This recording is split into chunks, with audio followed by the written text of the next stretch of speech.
आत्मा ही एकमात्र सदवस्तु है। महाराज जी, संसार एक नाटक भर है। यद्यपि चमक दमक भरा है, पर रिक्त ये है और फिर भी नहीं है। ये तभी तक बना रहता है जब तक मैं इसे देखना और इसमें भाग लेना चाहता रहूं। जब मैं इस पर ध्यान देना बंद कर देता हूं, तो ये विलीन हो जाता है। इसका न तो कोई कारण है और न कोई उद्देश्य है। ये तभी दिखलाई पड़ता है जब हम अवधान रहित एब्सेंट माइंडेड होते हैं। ये जैसा दिखलाई पड़ता है उसी प्रकार से प्रतीत भी होता है, पर तब भी इसमें न तो कोई गहराई है और न ही किसी प्रकार की कोई सार्थकता है। केवल दृष्टा ही वास्तविक है। उसे फिर चाहो तो अहम, सेल्फ कहो या आत्मा कहो। ये संसार आत्मा की दृष्टि में एक रंगीन तमाशा भर है, जिसका आनंद वो तब तक उठाती रहती है जब तक कि ये नाटक जारी रहता है, और जब ये समाप्त हो जाता है तो वो उसे भूल जाती है। रंगमंच पर जो कुछ होता है उसे देखते हुए कभी तो वो डर से कांपने लगती है और कभी हंसते हंसते उसे दोहरा हो जाना भी होता है, पर तब भी पूरे समय उसे ये निरंतर स्पष्ट रहता है कि ये एक नाटक भर है। जो कुछ भी मंच पर घटता है वो बिना किसी अपेक्षा या भय के उसका आनंद उठाती रहती है। प्रश्नकर्ता: संसारासक्त व्यक्ति के जीवन में तो अनेक रंग होते हैं। वो रोता भी है, हंसता भी है, प्रेम और घृणा करता है, भय और कामनाएं भी उसमें होती है। कष्ट और आमोद प्रमोद भी उसके जीवन में होता है। कामना और भय से रहित किसी ज्ञानी के जीवन में क्या होता है? क्या अपनी असंगता में वो रूखा सूखा नहीं हो जाता? महाराज जी, उसकी अवस्था इतनी दयनीय नहीं होती है। इसमें शुद्ध, अकारण और सघन आनंद की अनुभूति का एक स्वाद होता है। वो आनंद मग्न रहता है और उसे ये पूर्ण बोध होता है कि आनंद उसका स्वभाव ही है और उसे अन्य किसी वस्तु की कोई आवश्यकता नहीं और न इसकी सुरक्षितता हेतु कोई प्रयत्न करना आवश्यक होता है। उसका ये आनंद, जो कि देह से अधिक वास्तविक होता है और मन से भी समीपतर होता है, निरंतर उसके साथ बना रहता है। तुम सोचते हो कि कारण रहित आनंद संभव नहीं हो सकता है, परंतु मेरी दृष्टि में आनंद हेतु किसी वस्तु पर निर्भरता परम दुख ही है। सुख और दुख के तो कारण अवश्य होते हैं, जबकि मेरी अवस्था मेरी निज अवस्था है, जो कि पूर्णतः कारण अनाश्रित, स्वतंत्र और अजेय है। प्रश्नकर्ता: जैसे कि मंच पर चल रहा नाटक? महाराज जी, नाटक को पहले लिखा गया था, फिर उसके मंचन की तैयारी हुई और फिर उसका पूर्वाभ्यास किया गया था। पर संसार तो बस शून्य से अचानक उभरता है और उसी में विलीन हो जाता है।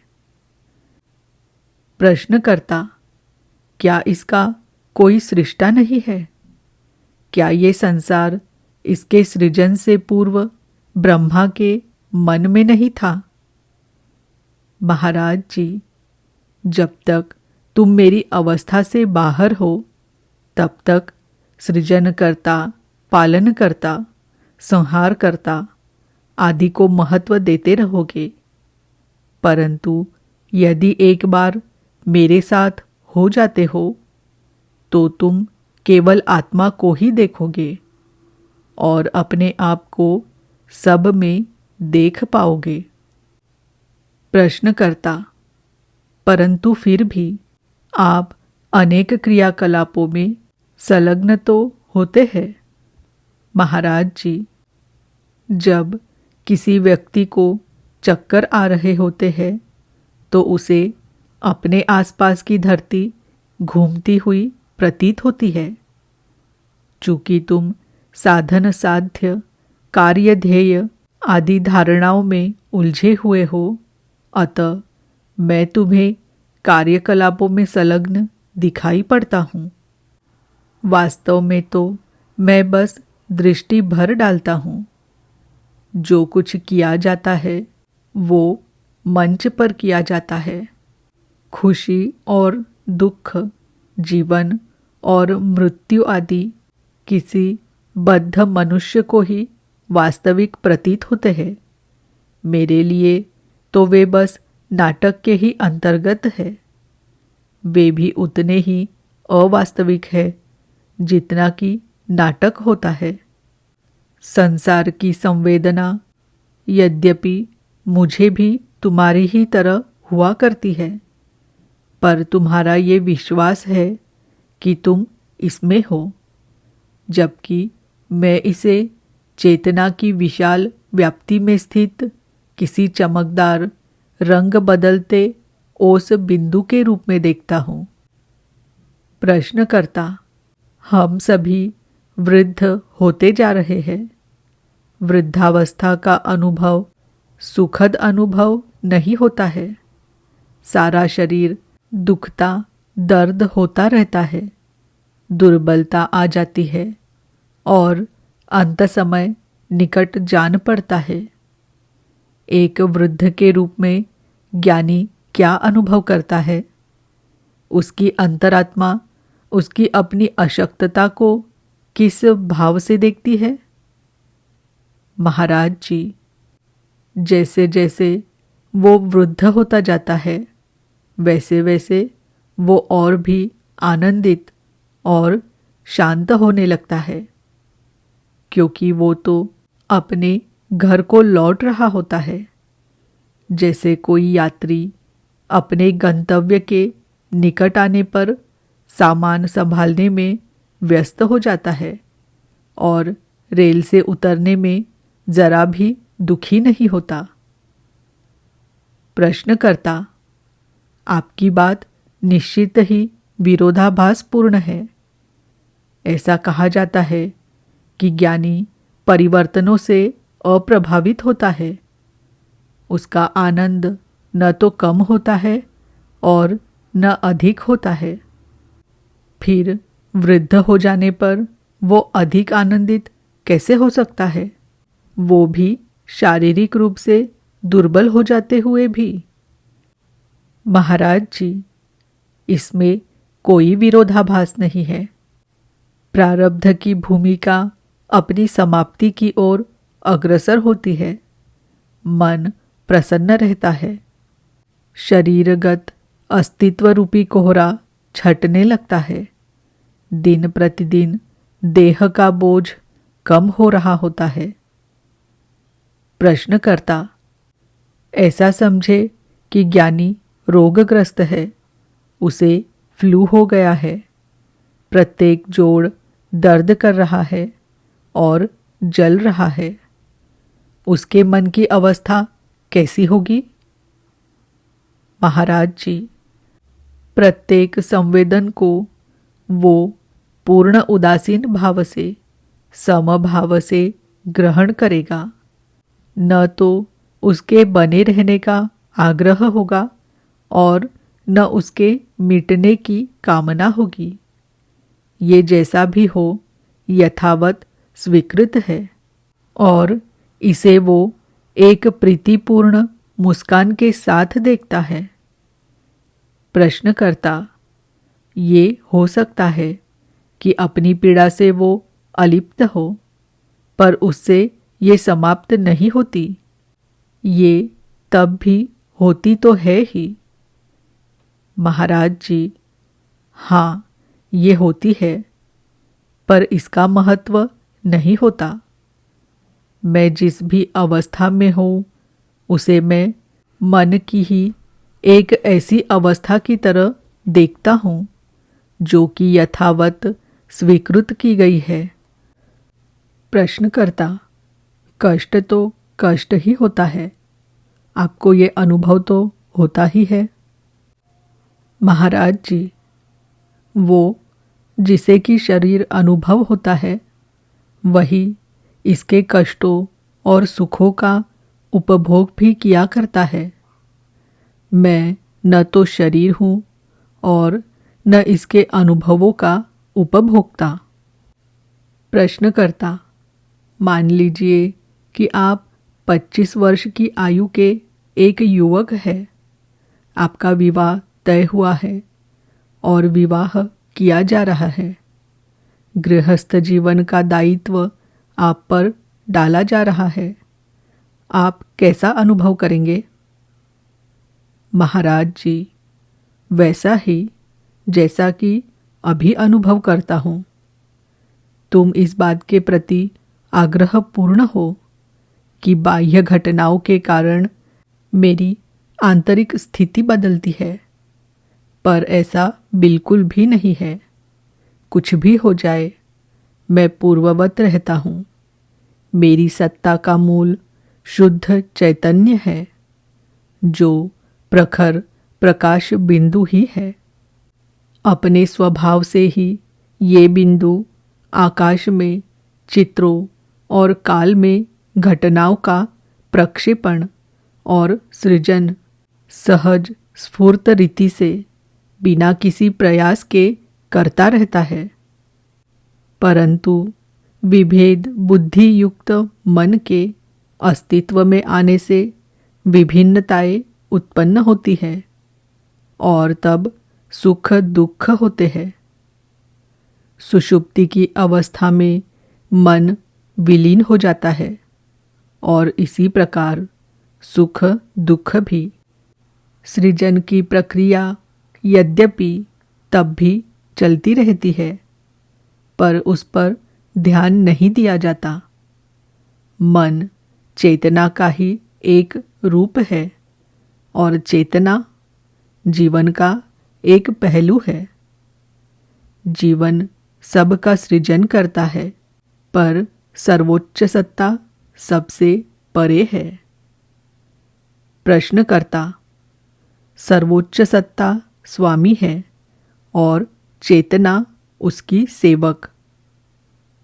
महाराज जी, स्वामी चेतना के ही अंतर्गत है, न कि उससे पृथक। चेतना के संदर्भ में कहे तो सर्वोच्च सत्ता सृष्टि और लय, स्थूल और सूक्ष्म, व्यष्टि और समष्टि दोनों है, और ये सर्वोच्च सत्ता दोनों नहीं भी है। न तो शब्दों की वहाँ गति होती है और न ही मन की। प्रश्नकर्ता, ज्ञानी बड़ा ही अकेला सा जीव दिखाई पड़ता है, बस अपने स्वयं तक सीमित। महाराज जी, वो अकेला तो होता है, पर वो सभी कुछ है। वो कोई जीव होता है ऐसा भी नहीं है। वो तो सभी जीवों में स्थित सत्ता ही होता है, और फिर ये भी नहीं। शब्दों का प्रयोग तो संभव ही नहीं है। वो होता है जो वो है, वो भूमि जिसमें सब कुछ उगता है। प्रश्नकर्ता, क्या आप मृत्यु से भयभीत नहीं होते? महाराज जी, मैं तुम्हें बतलाता हूँ कि मेरे गुरु के गुरु की मृत्यु कैसे हुई। उनका अंतिम समय निकट आ रहा है, इस प्रकार की घोषणा करते हुए उन्होंने भोजन त्याग दिया, पर अन्य दैनिक क्रम जारी रखा। 11वें दिन कीर्तन के समय वे उत्साहपूर्वक गा रहे थे और अकस्मात उनके प्राण छूट गए। 2 तालियों के बीच, हाँ, इसी तरह जैसे किसी मोमबत्ती को फूंक मारकर बुझा दिया जाए। जैसे व्यक्ति जीता है, वैसे ही एक दिन उसकी मृत्यु भी हो जाती है। मैं मृत्यु से भयभीत नहीं हूँ, क्योंकि मैं जीवन से भयभीत नहीं हूँ। मैं आनंद से जीता हूँ और आनंदपूर्वक मरूंगा। जन्म लेना ही व्यथा की बात है, मरना नहीं। सब कुछ तुम्हारे दृष्टिकोण पर निर्भर करता है। प्रश्नकर्ता, आप जिस अवस्था में हैं उसका कोई सुनिश्चित प्रमाण मिल पाना तो संभव नहीं है। इसके बारे में मैं उतना भर जानता हूँ जितना कि आप मुझे बतलाते हैं। मुझे तो अपने सामने बस एक अत्यंत मज़ेदार वृद्ध दिखलाई देता है। महाराज जी, मज़ेदार वृद्ध तो तुम हो, मैं नहीं। मैं कभी जन्मा ही नहीं, फिर मैं वृद्ध कैसे हो सकता हूँ? तुम्हें मैं जिस प्रकार से प्रतीत होता हूँ, उसका अस्तित्व बस तुम्हारे मन तक ही सीमित है। मेरा उससे जरा भी संबंध नहीं है। प्रश्नकर्ता, यदि आपको किसी स्वप्न के रूप में भी स्वीकार कर ले, तो भी आप एक अत्यंत असाधारण स्वप्न है। महाराज जी, मैं एक ऐसा स्वप्न हूँ जो तुम्हें जागृत कर सकता है। इस बात का प्रमाण तुम्हारे जागते ही तुम्हें मिल जाएगा। प्रश्नकर्ता, मान लीजिए कि मेरी मृत्यु का समाचार आप तक पहुँचता है। कोई आपसे कहता है, आप अमुक व्यक्ति को जानते हैं, उसकी मृत्यु हो गई। आपकी इस पर क्या प्रतिक्रिया होगी? महाराज जी, तुम्हारे घर लौट जाने के समाचार पर मुझे अत्यंत प्रसन्नता होगी। वास्तव में तुम्हारे इस मूर्खता से निकल जाने पर मुझे सचमुच खुशी होगी। प्रश्नकर्ता, कैसी मूर्खता से? मेरे निकल जाने पर? महाराज जी, ये विचार करने की मूढ़ता कि तुम्हारा जन्म हुआ था, तुम मरोगे, तुम कोई देह विशेष हो जो मन नामक वस्तु विशेष को प्रदर्शित करती है, आदि अनेक मूर्खताएं। कुछ लोग किसी यात्रा पर जाते हैं और लौट आते हैं। कुछ लोग तो किसी यात्रा पर जाते ही नहीं। इस बात से कौन सा अंतर आ जाता है कि वे सब अपने अपने स्वप्नों के जगतों में, अपने अपने स्वप्नों में बंद यात्रा करते रहते हैं।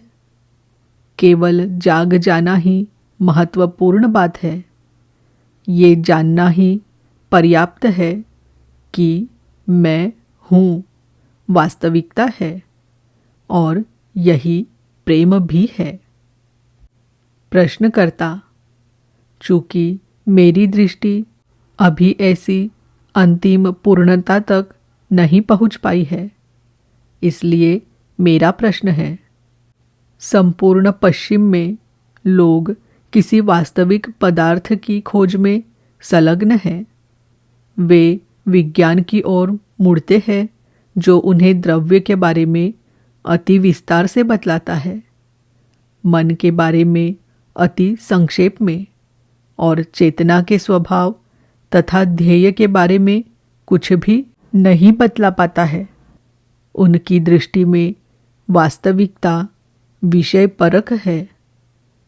प्रेक्षण और वर्णन किए जाने की सीमा से बाहर जो भी है, वास्तविकता के उस आत्मपरक पक्ष के बारे में प्रत्यक्ष या बुद्धिगत निष्कर्ष के आधार पर भी वे कुछ भी नहीं जानते।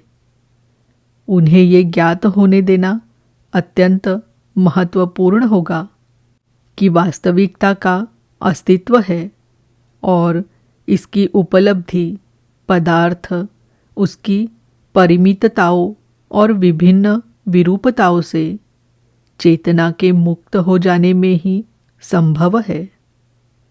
संसार के अधिकांश मनुष्य इस बात से अनभिज्ञ है कि वास्तविकता का अस्तित्व है, जिसे पाया और चेतना के माध्यम से अनुभव भी किया जा सकता है।